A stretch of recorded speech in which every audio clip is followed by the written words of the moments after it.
Hi అండి, welcome to our channel Durga Leeladhar. ఎలా ఉన్నారండి? బాగున్నారా? నేనైతే చాలా బాగున్నాను. ఈరోజు చిక్కుడుకాయ టమాటా కర్రీతో మేము ముందుకు వస్తాను అనమాట. చిక్కుడుకాయ టమాటా పులుసు కాదు, ఇగురు కాదు. మీలో ఎంతమందికి తెలుసు ఎలా వండుకుంటారు? ఒక్కొక్కళ్ళు ఒక్కొక్కలా వండుకుంటారు. నేను వండే విధానం చూపిస్తున్నానండి. చూసి నచ్చితే ట్రై చేయండి. అలాగే వీడియో పూర్తిగా చూసాక ఒక చిన్న లైక్ ఇవ్వడం మర్చిపోవద్దు. వీడియో మొత్తం చూస్తున్నారు కానీ అందరూ లైక్లు మటుకు ఇవ్వట్లేదు. మీరు ఒక్క లైక్ ఇవ్వడం వల్ల కొంచెం సపోర్ట్ ఇచ్చినట్టు ఉంటుంది అన్నమాట. నాకు ఈ వీడియో ఇంకో నలుగురికి వెళ్తుందండి. ముందు నేను ఫ్రెష్గా చిక్కుడుకాయలు తీసుకున్నాను. చిక్కుడుకాయలు ఒక 1/2 కేజీ చిక్కుడుకాయలు అన్నమాట. అవి 2 ముక్కల కింద తీసుకుని ఏసులు ఉంటాయి కదా, అవి తీసేసి బాగు చేసుకున్నానండి శుభ్రంగానే. బాగు చేసుకుని కడుక్కోవడానికి నీటిలో వేసుకున్నాను అనమాట. కొంచెం సాల్ట్ వేసుకుని నీటిలో పెట్టుకోవాలి. ఒక 5 టమాటాలు తీసుకున్నానండి. ఒక 1/2 కేజీ చిక్కుడుకాయలకి 2 ఉల్లిపాయలు తీసుకున్నాను. 3 పచ్చిమిర్చి తీసుకున్నాను. ఎందుకంటే పచ్చిమిర్చి కారంగా ఉంటుంది, ఎక్కువ కారం ఉంటాయి అన్నమాట మిర్చి. అందుకు 3 తీసుకున్నాను. చిక్కుడుకాయలు ఉప్పు నీటిలో వేసి ఉంచాలన్నమాట. అలా కడిగేసి నానబెట్టుకుని ఉంచుకోవాలి. ఈలోపు పొయ్యి మీద కూర వండుకుని దాకా పెట్టుకుందాం. అది పెట్టుకుని హీట్ అయ్యాక ఆయిల్ పోసుకుందాం. ఆయిల్ హీట్ అయినాక మనం తరిగి పెట్టుకున్న ఉల్లిపాయ ముక్కల్ని వేసుకోవాలన్నమాట. 2 ఉల్లిపాయలు పెట్టుకున్నాను కదండి, ఆ ఉల్లిపాయలు తరిగేసి పెట్టుకున్నాను. ఆ ఉల్లిపాయ ముక్కలో పచ్చిమిర్చి వేసుకోవాలి. అందులోనే కొంచెం పసుపు వేసుకోవాలి. అందులోనే కొంచెం కరివేపాకు కూడా వేసుకోవచ్చు అన్నమాట. అవి కొంచెం బాగా దోరగా ఏగనివ్వాలి. అవి దోరగా ఏగాక అప్పుడు చిక్కుడుకాయ ముక్కలు వేయాలి. అందులో చిక్కుడుకాయలు వాటర్లోంచి తీసి వాడేసుకోవాలన్నమాట. నీళ్ళు లేకుండా శుభ్రంగా వాడేసుకోవాలి. ఉల్లిపాయలు పొయ్యి మీద పెట్టుకున్నాను. ఉల్లిపాయలు వేగిపోయినాయి. ఇంకా చిక్కుడుకాయలు నీళ్ళు వాడిపోయినాయి కదండి. నీళ్ళు వాడిపోయిన చిక్కుడుకాయలని ఉల్లిపాయలో వేసుకుని కలుపుకోవాలి. నీళ్ళు శుభ్రంగా వాడిపోవాలి.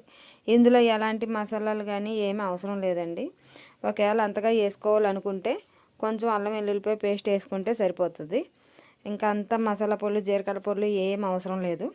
టమాటా వేస్తాం కనుక కర్రీ చాలా బాగుంటుంది. టమాటాలు 4 టమాటాలు తీసుకున్నాను కదా, ఆ 4 టమాటాలు ముక్కల కింద కట్ చేసుకుని పెట్టుకున్నాను. చిక్కుడుకాయ కొంచెం వదిలాక ఆ టమాటా ముక్కలను కూడా వేసి కలపాలండి. బాగా మగ్గాలన్నమాట. పసరవాసన వస్తుంది చిక్కుడుకాయలు వేయగానే. నాటు చిక్కుడుకాయలు ఇవి. ఆ నాటు చిక్కుడుకాయలు అనేటప్పటికి ముందే పసరవాసన కింద వస్తుంది. తెల్ల చిక్కుడుకాయలు ఉంటాయి కదా, అవి అయితే పసరవాసన ఉండదు. నేను కొంచెం అల్లం వెల్లుల్లిపాయ పేస్ట్ వేస్తున్నాను. చిక్కుడుకాయలు టమాటా వేసేసాక అవి కొంచెం వేగాక లాస్ట్లో కొంచెం అల్లం వెల్లుల్లిపాయ పేస్ట్ వేసి వేపుతున్నాను అనమాట. అవి 2 కూడా టమాటా మగ్గాలి, చిక్కుడుకాయ కూడా మగ్గాలి. 2 కూడా మూత పెట్టుకుని మగ్గబెట్టుకోవాలండి. ఒక 5 నుంచి 10 నిమిషాలన్నా మగ్గబెట్టుకోవాలి. బాగా మగ్గిపోవాలి. మగ్గిపోతేనే మెత్తగా అవుతుంది అన్నమాట. గింజ అనేది తొందరగా ఉడికిపోతుంది, వాటర్లో ఉడికిపోద్ది. మెయిన్ చిక్కుడుకాయని టమాటా మగ్గాలి.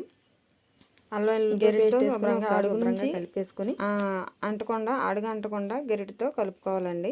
కలపడం అది అయిపోయింది. లాస్ట్లో కారం వేసేస్తున్నాను.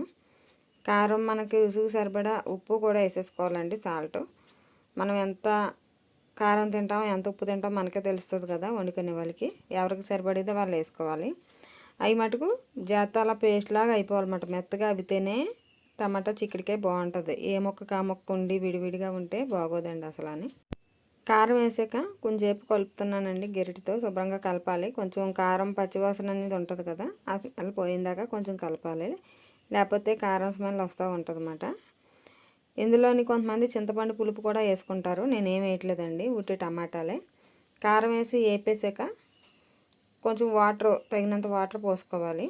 ముక్కలు ములిగేదాకా పోసుకోవాలి. కొంచెం ఎక్కువే పోసుకోవాలి. ఎందుకంటే చిక్కుడుకాయ అనేది ఉడకాలి కదా, తొందరగా ఉడికిపోద్ది అనుకుంటారు. కానీ అలా ఉడుక్కుని తినకూడదండి, మెల్లిగా ఉడకాలి. ఇది కొంచెం వాటర్ ఎక్కువలోనే ఉడకాలన్నమాట. చిక్కుడుకాయ టమాటా అనేది గ్రేవీ కింద కూడా ఉంటుంది.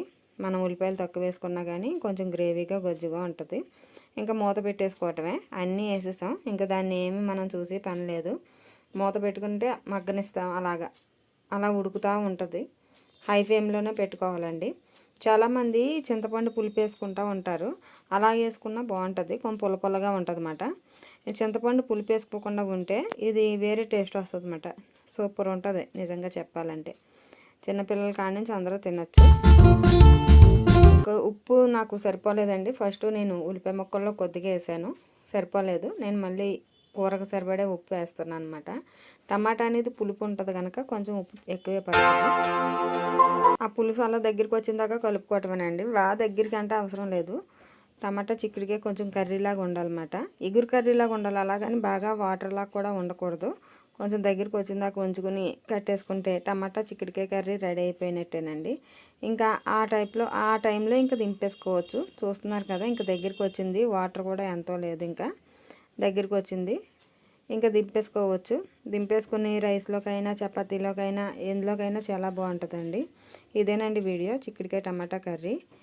ఒకసారి ట్రై చేసి ఎలాగొచ్చిందో నాకు చెప్పాలండి. వీడియో నచ్చితే మటుకు లైక్ చేయటం మర్చిపోవద్దు. ఇలాంటి మరిన్ని వీడియోల కోసం నా ఛానల్ సబ్స్క్రైబ్ చేయండి, దుర్గా లీలాధర్ యూట్యూబ్ ఛానల్. ఓకేనండి, ఇంకో వీడియోలో మళ్ళీ కలుద్దాం. బాయ్.